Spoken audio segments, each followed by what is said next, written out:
Hi കൂട്ടുകാരെ, പുതിയൊരു വീഡിയോയിലേക്ക് എല്ലാവർക്കും സ്വാഗതം. അങ്ങനെ പ്രതിഭ മരുന്ന് കുടിക്കാൻ ഒരുങ്ങുമ്പോഴേക്കും അവിടെ അനുപമ എവിടെയാണ് പ്രതിഭ എന്ന് ചോദിച്ചിട്ട് പെട്ടെന്ന് പ്രഭാവതിയോടും സുധനോട് ചോദിച്ച് അകത്തോട്ട് കയറി വന്ന് പ്രതിഭയുടെ മരുന്ന് തട്ടുന്നുണ്ട് കേട്ടോ. എന്നിട്ട് പ്രതിഭയോട് പറയാണ്, കുഞ്ഞിനെ നശിപ്പിക്കാനുള്ള മരുന്ന് കുടിക്കുന്നു. അപ്പോഴേക്കും പ്രഭാവതിക്ക് ദേഷ്യം പിടിക്കാണ്. എന്താടി നീ ചെയ്യുന്നത്? സ്വന്തം കുഞ്ഞിനെ ആരെങ്കിലും കൊല്ലൂടി?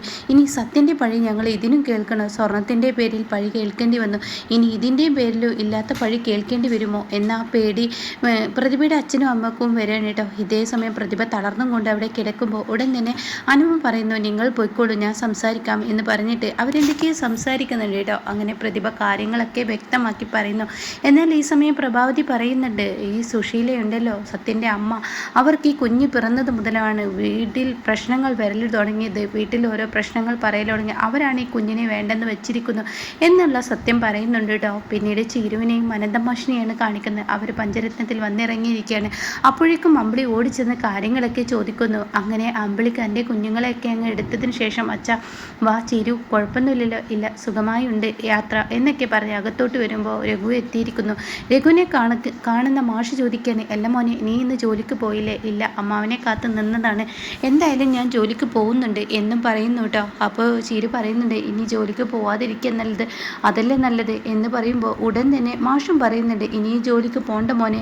അത് കേട്ട ഉടനെ രഘു പറയണം, അമ്മാവ, ഈ ജോലിക്ക് പോവാതിരുന്ന അവരുടെ ഇടയിൽ ഒരു സംശയമുണ്ടാവും, അതില്ലാതിരിക്കാൻ ഞാൻ ജോലിക്ക് പോകണം. ഇതൊന്നും പറയുന്നത് പോലെയല്ല. അപ്പോൾ മാഷ് പറയുന്നത്, അതിൽ 1 കിലോ സ്വർണം എങ്ങോട്ട് പോയി? അപ്പോൾ അത് കേട്ട ഉടനെ തന്നെ അവിടെ അമ്പിളി ഇങ്ങനെ നിന്ന് ഉരുളാണ്. അപ്പോൾ രഘു പറയാണ്, 1 കിലോ സ്വർണ്ണം എന്താ ഉണ്ടായതെന്ന് അറിയില്ല, എന്തായാലും അവർ മാഫിയല്ലേ, ആ സ്വർണത്തിൻ്റെ കടത്തുകാർക്ക് അതൊന്നൊരു വിഷയമല്ല. അപ്പോൾ മാഷ് പറയുന്നുണ്ട്, കുറച്ച് ദിവസം നിൻ്റെ പിന്നാലെ ഉണ്ടാവും, അത് കഴിഞ്ഞ് അവർക്ക് കിട്ടിയില്ലെങ്കിൽ അവരുടെ വഴിക്ക് പോകും എന്നൊക്കെ പറയുന്നു കേട്ടോ. എന്താ ഞാൻ പോയി കിടക്കട്ടെ എന്നും പറഞ്ഞ് തൻ്റെ റൂമിലോട്ട് പോകുമ്പോൾ അമ്പിളി ഇങ്ങനെ നോക്കുന്നു. ആ സമയം, അല്ല അമ്പിളി, ഇനി എന്താ തീരുമാനം എന്നൊക്കെ ചോദിക്കുമ്പോൾ നമ്മളിങ്ങനെ രഘുവിനെ നോക്കുന്നുണ്ട് കേട്ടോ. പിന്നീടാണെങ്കിലോ ഇപ്പുറത്ത് ഇന്ദ്രനെയാണ് കാണിക്കുന്നത്. ഇന്ദ്രനെ വിളിച്ച് വരുത്തിയിരിക്കുകയാണ് അനുപമ. അപ്പോഴേക്കും അനുപമ അവിടെ എത്തിയിട്ടില്ല. അപ്പോൾ പിച്ചുമോനെ, അച്ഛൻ്റെ മോനക്ക് സുഖമല്ലേ എന്നൊക്കെ ചോദിക്കുന്നുണ്ട്. അപ്പോൾ ഭാനുമയോട് ചോദിക്കാം, മോനെ അനുപമ എങ്ങോട്ടാണ് പോയത്? കുഞ്ഞിന് മരുന്ന് മേടിക്കാൻ വേണ്ടി പോയതാണ്, വരാറായിട്ടുണ്ട്. എന്തിനായിരിക്കും നിന്നെ വിളിച്ചിട്ടുണ്ട്? അതൊന്നും എനിക്കറിയത്തില്ല, ഇങ്ങോട്ട് വരാൻ പറഞ്ഞു, ഞാൻ വന്നു. അപ്പോഴാണ് അനുപമ കയറി വരുന്നത് കേട്ടോ. അപ്പോൾ അനുപമ കയറി വന്ന പാടെ ഭാനുമയോട് പറയുന്നത്, 1 ഗ്ലാസ് വെള്ളം എടുത്തു വരൂ ഭാനുമേ, വല്ലാത്ത ക്ഷീണം. നീ മെഡിക്കൽ സ്റ്റോറിലോട്ടല്ലേ പോയത്? ടൗണിലോട്ട് പോയോ? അല്ല, ഓട്ടോ കിട്ടിയില്ല, അതുകൊണ്ട് നടന്നാണ് വന്നത്, ടൗണിലോട്ട് പോകാൻ എനിക്ക് കഴിഞ്ഞില്ല. സോറി, ടൗണിലോട്ടല്ല, ഞാൻ പ്രതിഭയുടെ വീട്ടിലോട്ടാണ് പോയത്. എന്ത്? പ്രതിഭയുടെ വീട്ടിലോട്ട്? അവിടെ എന്താ? അത് പ്രതിഭയെ മെഡിക്കൽ സ്റ്റോറിൽ വെച്ച് കണ്ടു. പ്രതിഭ അവളുടെ കുഞ്ഞിനെ കളയാൻ നോക്കിയിരിക്കുന്നു എന്ന സത്യം വെളിപ്പെടുത്തുമ്പോൾ അത് തന്നെ കൊണ്ട് താങ്ങാൻ കഴിയുന്നില്ല കേട്ടോ. അങ്ങനെ ഉണ്ടായ കാര്യങ്ങളൊക്കെ പ്രതിഭയോട് തൻ്റെ അമ്മ ചെയ്ത ആ ക്രൂരതകളൊക്കെ ഇന്ദ്രനോട് വെളിപ്പെടുത്തുകയാണ് കേട്ടോ. പ്രതിഭ പറഞ്ഞ എല്ലാ കാര്യങ്ങളും അനുഭവം വെളിപ്പെടുത്തിയിട്ട് അനുഭവം പറയണേ, ഇന്ദ്രേട്ടാ, ഇനിയെങ്കിലും അവളുടെ ജീവിതത്തിൽ ഒരു വിള്ളലുണ്ടാക്കരുത്. സത്യം ജോലി ചെയ്ത് അത് തെറ്റില്ല, പക്ഷേ സത്യം ജോലി ചെയ്യുമ്പോൾ പ്രതിഭയെ ഇങ്ങനെ ഒറ്റപ്പെടുത്തത് എന്തിനാ? അവളെ അവഹേളിക്കുന്നത് അതൊട്ടും ശരിയല്ല, അത് ഒരു ശരിയായ തീരുമാനമല്ല. സത്യനോട് എന്തിൻ്റെ പേരിലാണെങ്കിലും അവനോട് വിളിക്കാൻ പറ. അപ്പോൾ ഉടൻ തന്നെ ഇന്ദ്രൻ പറയുന്നത്, ശരി, ഞാനിപ്പോൾ പോകുന്നത് ആ കാര്യത്തിൽ ഒരു തീരുമാനം ഉണ്ടാക്കാൻ, വേറെ ഒന്നുമില്ല എന്ന് പറഞ്ഞിട്ട് നേരെ ഇന്ദ്രൻ പോകുന്നത് സത്യനെ കാണാൻ തന്നെയാണ് കേട്ടോ. അങ്ങനെ സത്യനോട് കാര്യങ്ങളൊക്കെ പറയാണ്. അപ്പോൾ സത്യം പറയാണ്, ഈശ്വര, ഇതിൻ്റെ ഒരു ഭവിഷ്യത്ത് ഇങ്ങനെ ആയിത്തീരുമെന്ന് ഞാൻ ഒരിക്കലും വിചാരിച്ചില്ല. അതേ സത്യം, നീ എന്ത് പണിയാണ് കാണിച്ചത്? നീ ചെയ്തത് തെറ്റ് തന്നെയാണ്. നീ എന്തുകൊണ്ട് പ്രതിഭയെ വിളിച്ചില്ല? അത് തെറ്റ് തന്നെയല്ലേ? എനിക്ക് സത്യത്തിൽ സച്ചിസാറിൻ്റെ വീട്ടിലോട്ട് ചെന്നപ്പോൾ ജോലിയും കാര്യങ്ങളൊക്കെ ആയപ്പോൾ ഒരുപാട് പടികൾ ഉണ്ടായിരുന്നു, അതുകൊണ്ട് തന്നെ അവളുടെ ഫോൺ എനിക്ക് എടുക്കാൻ പറ്റിയില്ല. പക്ഷേ അതിന് വേറൊരു അർത്ഥം അവൾ കാണുന്നത് ഞാൻ കരുതിയില്ല. അതിനൊക്കെ അവൾ കുഞ്ഞില്ലാതാക്കുന്ന കരുതുക. സത്യത്തിൽ നീയും കൂടി ഇതിനെതിരാണോ? അമ്മ പറയുന്നത് പോലെ നീ വിശ്വസിക്കുന്നുണ്ട്? എന്താ ഇന്ദ്രേട്ട, എൻ്റെ കുഞ്ഞിനെ ഞാൻ കളയാൻ ശ്രമിക്കുമോ? എന്താ ഇന്ദ്രേട്ട ഈ പറയുന്നത്? അങ്ങനെയൊന്നും ഒരിക്കലും ഞാൻ ചെയ്യില്ല. പിന്നെ എന്തുകൊണ്ട് നീ ഫോൺ എടുത്തില്ല? അപ്പോൾ ഉടൻ തന്നെ എൻ്റെ മാനസികാവസ്ഥ ഇന്ദ്രേട്ടനോട് ഞാൻ പറഞ്ഞല്ലോ, ആ ദേഷ്യം എനിക്കുണ്ടായിരുന്നു. അപ്പോൾ ഇന്ദ്രൻ പറയണ, അങ്ങനെ ദേഷ്യമുണ്ടാവാം, പക്ഷേ അത് പ്രതിഭയോട് വേണ്ട, അത് സുധനങ്ങളോട് മതിയായിരുന്നു.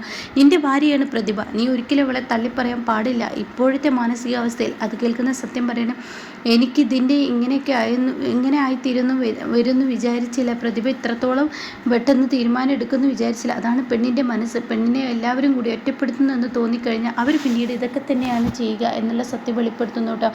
അത് കേൾക്കുന്നതിനോട് കൂടി സത്യം എന്നോട് നീ വഴുകിക്കാൻ പാടില്ല എന്നും കൂടി ഇന്ദ്രൻ പറയുമ്പോൾ അല്ല സത്യേട്ട അല്ല ഇന്ദ്രേട്ട ഞാനൊരു കാര്യം ചോദിക്കട്ടെ, ഇന്ദ്രേട്ടൻ അനുചേച്ചിയോട് ഇങ്ങനെയൊക്കെ എന്നെയല്ലേ ചെയ്തത്? അത് കേട്ട ഉടനെ തന്നെ ഇന്ദ്രൻ പറയണം ഞാൻ ചെയ്തു, അത് ശരി തന്നെയാണ്. നീ എന്തായാലും പ്രതിഭയെ ഇനിയിപ്പോൾ വെറുതെ തള്ളി പറയരുത്. അവളെ ഇപ്പം എന്തായാലും അനുപമ അങ്ങോട്ടേക്ക് പറഞ്ഞു വിട്ടിട്ടുണ്ട് നമ്മുടെ വീട്ടിലോട്ട്. അത് കേട്ട ഉടനെ അതെന്തിന് ഏട്ടത്തിക്ക് എന്നെ വിളിച്ചാൽ പോരെ, അങ്ങോട്ടേക്ക് പറഞ്ഞേക്കേണ്ട ആവശ്യം എന്താണ്? എൻ്റെ കുഞ്ഞിൻ്റെ സേഫ് ആലോചിച്ചിട്ടാണ് ഞാൻ എൻ്റെ വീട്ടിലോട്ട് പ്രതിഭയുടെ വീട്ടിലോട്ട് അവളെ കൊണ്ടുപോയി നിർത്തിയത്. എൻ്റെ കുഞ്ഞിന് യാതൊരു ആപത്തും ഉണ്ടാവരുതെന്ന് കരുതിയെന്ന്. അങ്ങനെയുള്ള എൻ്റെ കുഞ്ഞിനെ അവളെയും വീണ്ടും ആ വീട്ടിലോട്ട് കൊണ്ടുവന്ന അത് പ്രശ്നമാണ്. സത്യത്തിൽ ഏടത്തിക്ക് എന്നോടൊന്ന് വിളിച്ച് പറയായിരുന്നു, എന്നിട്ട് മതിയായിരുന്നു കാര്യങ്ങൾ തീരുമാനിക്കൽ എന്ന് പറയുമ്പോൾ എടാ അവളൊരു നല്ല കരുത്തല്ല അവൾക്ക് കൊടുത്തത്, എന്തായാലും നീ അവളുടെ അരികിലോട്ട് ചെല്ല്, അതായിരിക്കും നല്ല തീരുമാനം എന്നൊക്കെ പറയുമ്പോൾ ഉടൻ തന്നെ അതൊക്കെ ഞാൻ ചെയ്യാം, പക്ഷേ ഇവിടെ എന്തായാലും എനിക്ക് ഒരു പേടി ഉണ്ട് എന്നുള്ള ആ ഒരു ഇതിലാണ് കേട്ടോ. ഇനിയും വേണ്ടത് ചെയ്തോളാം എന്ന് പറഞ്ഞിട്ട് പോകുമ്പോൾ ഇതിൻ്റെ മുഖത്തൊരു ഒരു പേടിഭാവമാണ് കേട്ടോ കാണിക്കുന്നത്. പിന്നീടാണെങ്കിലോ സോന ഇത് കണ്ടിരിക്കുകയാണ്. പ്രതിഭ ഗേറ്റ് കടന്ന് വരുന്നത്, ഓട്ടോയിൽ നിന്ന് വന്നിറങ്ങുന്ന അമ്മേ അമ്മേ എന്ന് പറഞ്ഞ് അമ്മയെ വിളിക്കുകയാണ്. അപ്പോൾ തന്നെ എന്തിനാണ് നീ എന്നെ ഇങ്ങനെ നിലവിളിക്കുന്നത്? അതെ അമ്മ ഇന്ന് വന്ന് നോക്ക്, അങ്ങോട്ട് നോക്ക് എന്ന് പറയുമ്പോൾ താൻ കാണുന്ന കാഴ്ച സുശീല കാണുന്ന പ്രതിഭ കടന്ന് വരുന്ന കേട്ടോ. പ്രതിഭയെ കാണുന്ന സുശീലക്ക് മൊത്തത്തിൽ അടിമുടി കയറുകയാണ്. എടി നിൻ്റെ വയറ്റിൽ കിടക്കുന്ന ഈ ചാപ്പിള്ളയെ നശിപ്പിച്ചിട്ടാണോ നീ ഇങ്ങോട്ടേക്ക് വരുന്നത്? അതിന് സത്യേട്ടൻ പറയട്ടെ, സത്യേട്ടൻ പറയാതെ ഈ കുഞ്ഞിനെ ഞാൻ നശിപ്പിക്കില്ല. എടി എൻ്റെ കുടുംബത്തെ എന്ന് പറയുമ്പോഴേക്കും മതി, സത്യേട്ടൻ പറയാതെ ഞാൻ ഇതൊന്നും ചെയ്യില്ല. അത് പറഞ്ഞുകൊടുത്ത് നീയാണോട് ഈ തീരുമാനിക്കുന്നത്? ഞാൻ തന്നെ ഈ വീട്ടിൽ ഇനി ഞാൻ താമസിക്കും. ഈ വീട്ടിൽ നീ താമസിക്കുന്നത്, ഇത് എൻ്റെ വീടാണ്, എൻ്റെ വീട്ടിൽ അതൊന്നും പറഞ്ഞാൽ പറ്റില്ല. സത്യേട്ടൻ കല്യാണം കഴിച്ച് കൊണ്ടുവന്ന് നിൽക്കുന്നത് എന്നെ ഇങ്ങോട്ടാണെങ്കിൽ ഞാൻ തീർച്ചയായും ഇവിടെ താമസിക്കും എന്നൊക്കെ പറയുമ്പോൾ സോന പറയുന്നുണ്ട് ഇപ്പോഴത്തെ പെണ്ണുങ്ങളോട് വഴക്കൂടാൻ നിൽക്കേണ്ട അമ്മേ, പോലീസ് സ്റ്റേഷനിൽ കയറ്റിക്കും എന്നൊക്കെ പറയുമ്പോൾ പ്രതി പറയണ പോലീസ് സ്റ്റേഷനിൽ കയറ്റിക്കാൻ അങ്ങനെയാണെങ്കിൽ എനിക്കെന്നോ ചെയ്യായിരുന്നു. ഇവരെൻ്റെ കുഞ്ഞിനെ കളയാൻ ഡോക്ടറോട് ആവശ്യപ്പെട്ടപ്പോൾ ഡോക്ടർ അടക്കം ഇതിന് സാക്ഷിയാണ്. അത് ഡോക്ടറോടും കൂടി പറഞ്ഞു കഴിഞ്ഞാൽ ഇവർ പോലീസ് സ്റ്റേഷനിൽ കയറുക തന്നെ ചെയ്യും. പക്ഷെ ഞാനത് ചെയ്യില്ല. ഞാൻ ഇവിടെ വന്നിരിക്കുന്നത് സത്യേട്ടനെ കാണാനാണ്. സത്യേട്ടനെ തീർച്ചയായും ഞാൻ കാണുമെന്ന് പറയണം കേട്ടോ. അത് കേൾക്കുന്ന സുശീല അടിമുട്ടി കയറണം, മൊത്തത്തിൽ ദേഷ്യം ഇങ്ങനെ തരിച്ച് കയറണം. അങ്ങനെ സുശീല ആഹാ എൻ്റെ വീട്ടിൽ നീ താമസിക്കുന്നു, ഞാനൊന്ന് കാണട്ടെ. അപ്പോഴേക്കും പ്രതിഭ പറയണേ ഞാൻ ഇവിടെ താമസിച്ചിരിക്കുന്ന പറയാം. അങ്ങനെ സോനയെ പിടിച്ചു വലിച്ച് അവിടെ നിന്ന് കൊണ്ടുപോകണം കേട്ടോ. എന്നാൽ ഈ സമയം ഇത് കൊണ്ടുപോകുമ്പോൾ പ്രതിഭയാണെങ്കിലും വാശിയോടുകൂടി തന്നെ മുന്നോട്ട് വെച്ച കാലം പിന്നോട്ട് വെക്കില്ല എന്നുള്ള തീരുമാനമാണ്. പക്ഷേ സുശീല പറയുന്നുണ്ട് സത്യനാണോട് ഇനി എന്നോട് വന്ന് പറയുന്നത്, സത്യേട്ടനെ ഞാൻ കണ്ടിട്ട് പോലുമില്ല, സത്യേട്ടനോട് ഞാൻ സംസാരിച്ചിട്ട് പോലുമില്ല, ഈ പ്രശ്നത്തിന് ശേഷം എന്നും പ്രതിഭ പറയുന്നുണ്ട്. അപ്പം നിന്നെ ഇളക്കി വിട്ടത് ആരാടി എന്ന് ചോദിക്കുന്നുണ്ട് കേട്ടോ. അപ്പോൾ സുശീലയ്ക്ക് ഉറപ്പുണ്ട് ഇതിന് പിറകിൽ വേറെ ആരോ കളിച്ചിട്ടുണ്ടെന്ന് സുശീലയ്ക്ക് മനസ്സിലായിട്ടുണ്ട്. ആ പേര് പ്രതിഭ വെളിപ്പെടുത്തുന്നില്ല. എന്നാൽ സുശീല സോനയും കൊണ്ട് അകത്ത് കയറി കഥകടിച്ച പ്രതിഭ എന്ത് ചെയ്യുന്നു, അവിടെ ഒരു മാവിൻ ചൂടുണ്ടല്ലോ, ആ തറയിൽ പോയി പ്രതിഭ ഇരിക്കുകയാണ് കേട്ടോ. അങ്ങനെ ഇരിക്കുമ്പോഴാണ് സത്യൻ അങ്ങോട്ടേക്ക് കടന്നു വരുന്നത് കേട്ടോ. സുശീല പോലും ഞെട്ടിപ്പോണ് സത്യൻ്റെ ആ വരവ് കാണുമ്പോൾ. പ്രതിഭ സത്യനെ കാണുമ്പോൾ ദേഷ്യ മുഖഭാവത്തോടു കൂടി ഇങ്ങനെ തുറിച്ച് നോക്കുമ്പോൾ ഇനിയാണ് കഥ കിടക്കുന്നത്. എന്തായാലും തൻ്റെ അമ്മയെ ഞെട്ടിപ്പിച്ചും കൊണ്ട് പ്രതിഭയെ ആദ്യം 2-3 വഴക്കൊക്കെ പറയുമ്പോൾ ഇവിടെ സുശീല കൈകൊട്ടുമ്പോഴാണ് ഇനി ഇരിക്കുന്നത് കേട്ടോ. അത് തന്നെ വിഡ്ഢിയാക്കിയതാണെന്ന് സുശീല മനസ്സിലാക്കുന്നത്.